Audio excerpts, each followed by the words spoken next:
Nagbabalik po tayo mula dito sa Heritage Park sa Taguig at ilang minuto pa lamang po nakararaan ay nailagak na ang labi ng Comedy King na si Dolphy sa chapel dito sa Heritage. At kaugnay pa rin po niyan, makakasama natin ngayong umaga ang apo ng Comedy King, si Roel Quezon. Roel, good morning. Magandang umaga. Roel, kumusta ang pamilya? Yung pamilya namin yun, medyo nakakapag-relax na, pero siyempre, hindi mo maalis, masakit pa rin sa amin. Medyo kampante sila kami ngayon, tapos yung mga tita ko. Sino-sino, Roel, yung nasa chapel sa... Alis yung mga anak ni Lolo, sila Tita Sally, tapos yung ibang galing Amerika, sila Tito Eric. So, kompleto lahat? Kompleto. Aha. Balikan lang namin siguro yung pangyayari kahapon, no? Itong mga sinasabing ang final moments, no, sa inyong ama. Nakapagbigay ba kayo ng pamamaalam ng maayos? Yung habang nangyayari nga, tinanggal yung sa kanya, isa namin siya nilalag. Tapos sinasabi namin kung anong gusto namin, yung message namin sa kanya. Tapos, Sorry, Roel, tinanggal yung... Yung parang yung mga gamot. Naka-life support ba siya at that time? Sinong nagdesisyon at ano yung punto? Saan kayo nagdesisyon na, sige, pakawalan na natin si Dolphy? Siguro yung nakikita na namin, nahihirapan na si Lolo. Parang pag nakikita namin siya, parang, diba, parang, ayun nga.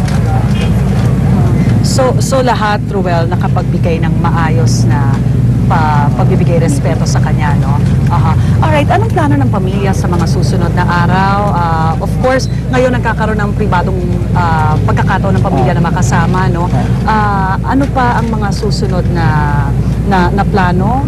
Bali mamayang dadalhin siya sa ABS para sa Dolphy Theater para medyo makakasama niya naman yung mga dating katrabaho niya ron. Tapos, pagbali itong araw na to, pabili muna namin. Tapos, yung public viewing, siguro, bukas. Kumusta, Roel, si Shasha? Si Tita Shasha, kalmante naman siya. Tapos kanina, habang inaayusan si Roel, kinakausap niya. Tapos, I love you, gano'n. Sa mga anak, sa mga apo, who's taking it hard? Sino yung pinaka-emotional? Halos lahat naman eh. Pero si Vandal kanina, nung nakita niya si Lolo na nasa ano siya, yung siyempre yung emosyon niya parang naiintindihan ko na siyempre isa sa paborito ni Lolo na. Ayun. Roel, kamusta siya bilang lolo? Si Lolo, wala akong masasabi. Bilang lolo, para ko na rin siyang tatay, gano'n siya. Tapos kung ano yung turing niya sa mga apo niya na mga nauna, gano'n din. Tapos bilib ako sa kanya, lahat kilala niya. Roel, pwede natin ipakita yung tattoo mo? Ito. Bago lang. Kailan mo lang yan? 4 days ago. 4 days ago. Obviously in siguro Pwede ba natin tribute pakita pa? para kay Dolphy. Parang ano na rin lagi namin siyang kasama gano'n. Kasi hindi lang ako mayroon nito, ibang kamag-anak ko na. So ilan So, kayong lahat nagpalagay kayo? ng ganyan? Tapos si Vandal, bago lang parang isang araw lang sa kanya. Tapos meron pa ako dito sa mas na unang tattoo ni... Pwede bang, kaya pa ba? Pwede bang makita? Siya din to, no? Okay. So mukha din po ni Pidol na may Philippine flag. Kumbaga yung ibig sabihin sa amin parang national artist. Roel, ano yung masasabi ng pamilya na kahapon, pagkaputok pa lang ng balita na pumanaw na nga si Dolphy, nagsaan na yung mga fans doon. Hanggang dito ngayon, may mga ordinaryong tao na nakikiramay, umusta? Hindi naman maalis yung gano'n. Siyempre, Comedy King How does the family feel about this? Lahat, iba-iba kami ng reaction Parang, merong tulala, merong basta. Roel, may sinasabi na napaghandaan talaga ng King of Comedy itong pagsama niya sa Poong May Kapal. May mga nakita ka bang touch ng iyong lolo sa mga nangyayari ngayon? Itong mga nangyayaring paghahanda para sa kanyang burol? Paano? Kunyari, yung kabaong ba na pinaglagakan niya, ito ba ay napaghandaan na way back? Ano ba? Yung kabaong niya, yung bronze na nabili niya noong 1976. Matagal na. As far back as 76, meron na siyang binili. So bronze. Anong suot niya? Pwede mo sabihin siya, all white. Trademark na yun. all white. Tapos meron siyang panyo rito na red. Tapos tie na white. Anong So, itsura suit niya, siya, no? Roel? Does he look like he's at peace? Para magte-taping lang. Parang mag-shooting lang. Hindi naman nakangiti. Baka may naiwan pa rin ngiti kasi I'm Medyo sure lahat nakangiti. tayo gusto natin siyang maalala na nakangiti, nagpapatawa. Ayan, na medyo maliwalas naman yung itsura niya kanina. Ruel, maraming salamat sa panahon. Maraming salamat. Alam kong Ang aming pakikiramay yung sa inyong pinagdadaanan pamilya. ng inyong pamilya. Pero maraming salamat sa ibinigay niyong panahon sa unang hirit. Alright mga kapuso, yan po ang mga pinakahuling kaganapan dito. Back to studio. Maraming salamat, Rhea at Ivan. Samantalang ngayon po yung makakausap natin si Miss Nova Villa, na katrabaho na rin po ni Dolphy. Ma'am Nova, good morning po. Nakikiramay po kami. Gan, pasensya na sa boses ko. Okay lang Wala akong po. boses kagabi. Opo. Mabuti meron na ngayon. At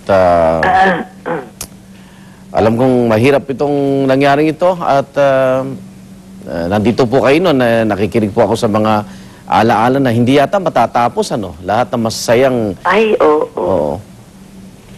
At- Yeah. At kagabi, pasensya na sa mga tumatawag na media kagabi. Pumusok talaga yung telepono ko. At saka cellphone. Pero wala akong makausap kasi kagabi wala talaga akong boses. Buti ngayon, may lumabas na yung boses ko. So, hindi ko mapigilan talaga ng hindi maiyak din. Lalo na yan nakikita ko, nakayakap sa akin si Tito Don. 14 na taon ang pinagsamahan namin. At hindi ko siya talaga makakalimutan.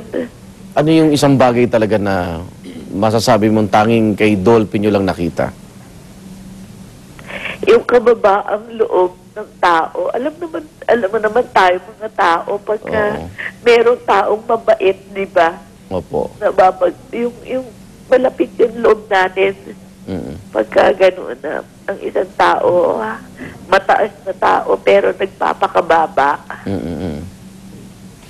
Na nakikilevel sa mabababa. Parang sabi ko, ganito yata talaga yung feeling ng mga nababasa ko na Lives of Saints. Yung humility nila, ito yung nakikita ko kay Tito Don. Parang wedding picture yata ito. Yeah. Pinapakita namin, ano? Sa Home Alone, Sa Home kinasal Alone. kami doon. Oo. Ay, paano naiibsan yung lungkot ninyo? Ibahagi nyo naman po sa manonood namin, ano yung pwedeng ipamana ni Dolphy na kayo mismo sa tagal ng panahon nyo magkasama, parang sinolo nyo muna yun, no? Pero baka pwedeng i-share nyo rin sa amin. Yung sa matagal na panahon, 14 years namin magkasama, ang masasabi ko sa ugali ni Tito Dolph, sa kanyang pagkatao, very transparent naman siya. Wala naman yan itinatago. Itinago. Wala siyang wall. Opo. Wala tayong mararamdaman na pader sa kanya na hanggang dyan ka lang. Ganon. Hindi. Papapasukin ka niya sa kanyang sistema. Papapasukin ka niya at he will make you feel at home, a family, yung ganoon. Opo. Kaya,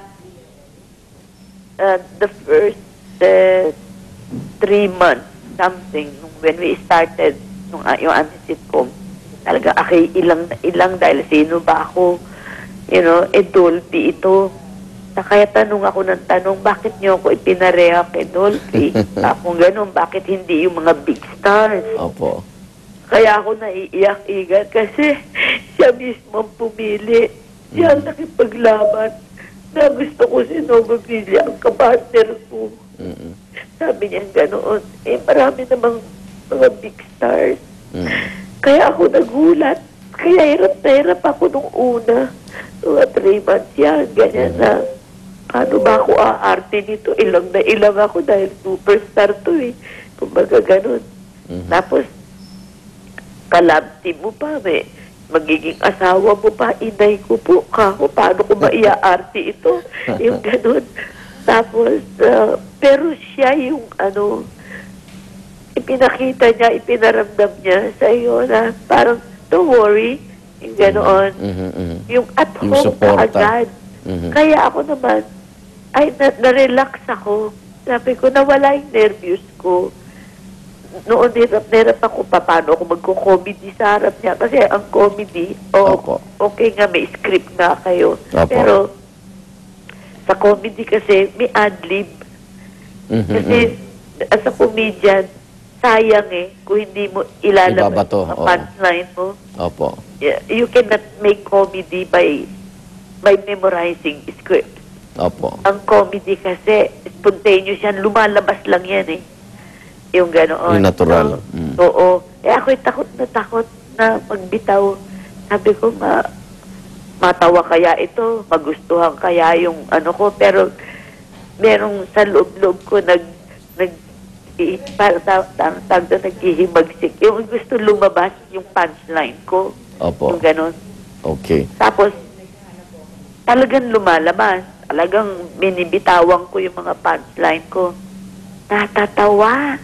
Tumatawa siya. Ako, sarap ng pakiramdam nun. Oo, alam mo, wow, what a relief, no? Yung na-release ko talaga yung ganon na I am free. Yung ganon. I am free to do what I want. Mailabas ko yung comedy ko, yung punchline ko. Kasi mahirap pigilin ng comedian Opo. Nagko-comedy na. Tapos siya, gustong-gusto niya, tawan-tawa siya. Ang ginagawa pa niya, sinusundan pa niya yung aking Yung punchline. Punchline. Oh, ayun. sinusundan niya na tumatawa, yung ganon. Opo. Nung bandang huli, sa tagal na rin namin, siyempre noon may mga attacks na rin si Tito Dolph, yung humihina, yung lagi siyang may ubo, lagi siyang may konting lagnat, kahit may sakit yan, nagte-taping yan. Hindi yan mapakali sa bahay, talaga atang workaholic, talaga atang ang dugong artista niya nandoon.